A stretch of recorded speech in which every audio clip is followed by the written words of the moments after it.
പാലക്കാട് കുളപ്പുള്ളി പാതയിലെ അപകട സാധ്യതകൾ വർദ്ധിക്കുന്ന സാഹചര്യത്തിൽ നാറ്റ്പാക് സംഘം പാതയിൽ വിശദമായ പരിശോധന നടത്തി. പാതയിലെ 8 കിലോമീറ്റർ ദൂരപരിധിയിലുള്ള 5 പ്രധാന ബ്ലാക്ക് സ്പോട്ടുകളിലാണ് സംഘം പരിശോധന നടത്തിയത്.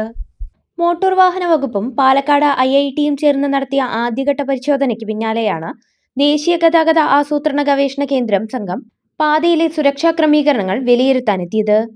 ചെനക്കത്തൂർക്കാവ് പരിസരത്ത് വാഹനങ്ങൾ അനധികൃതമായി പാർക്ക് ചെയ്യുന്നത് ദൂരെ നിന്ന് വരുന്ന വാഹനങ്ങളുടെ കാഴ്ച മറയ്ക്കുന്നതായി സംഘം കണ്ടെത്തി. ഇത് അപകടങ്ങൾക്ക് പ്രധാന കാരണമാകുന്നതിനാൽ ഇവിടെ പാർക്കിംഗ് പൂർണ്ണമായും നിരോധിക്കണമെന്ന് സംഘം നിർദ്ദേശിച്ചു. കൂടാതെ അപകട സാധ്യതാ മേഖലകളിൽ വാഹനങ്ങൾ മറികടക്കുന്നത് പൂർണ്ണമായും ഒഴിവാക്കാനുള്ള കർശനമായ സംവിധാനങ്ങൾ ഒരുക്കണം. ചെനക്കത്തൂർ ക്ഷേത്രത്തിൽ നിന്ന് വരുന്ന ഭക്തർ റോഡ് മുറിച്ചു കടക്കുമ്പോഴുണ്ടാകുന്ന അപകടങ്ങൾ കുറയ്ക്കുന്നതിനായി പ്രത്യേക ഗാർഡുകളെ നിയോഗിക്കുന്നതിനെക്കുറിച്ചും സംഘം പ്രാഥമികമായി ആലോചിക്കുന്നുണ്ട്.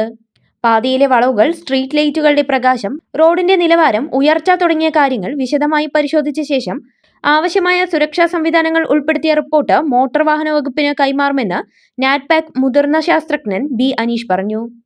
റോഡിലെ കഴിഞ്ഞ 3 വർഷത്തെ സ്ഥിതിവിവരക്കണക്കുകൾ പരിശോധിച്ചതിന്റെ അടിസ്ഥാനത്തിൽ ഏറ്റവും കൂടുതൽ അപകടങ്ങൾ ഉണ്ടായിട്ടുള്ള 5 പോയിന്റുകളിലെ 5 പോയിന്റുകളിലെ പ്രാഥമിക പഠനം നാറ്റ്പാക്കിന്റെയും പാലക്കാട് IITയുടെയും സഹായത്തോടെ നമ്മൾ നടത്തുകയാണ്.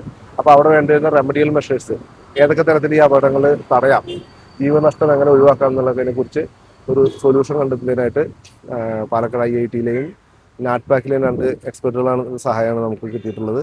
അവരതിനുള്ള സൊല്യൂഷൻ കണ്ടെത്താൻ വേണ്ടി ലൊക്കേഷൻസ് പരിശോധിച്ചുകൊണ്ടിരിക്കുകയാണ്. ഈ റിപ്പോർട്ട് റോഡ് സുരക്ഷാ അതോറിറ്റിക്ക് സമർപ്പിച്ചാകും തുടർ നടപടികൾ സ്വീകരിക്കുക.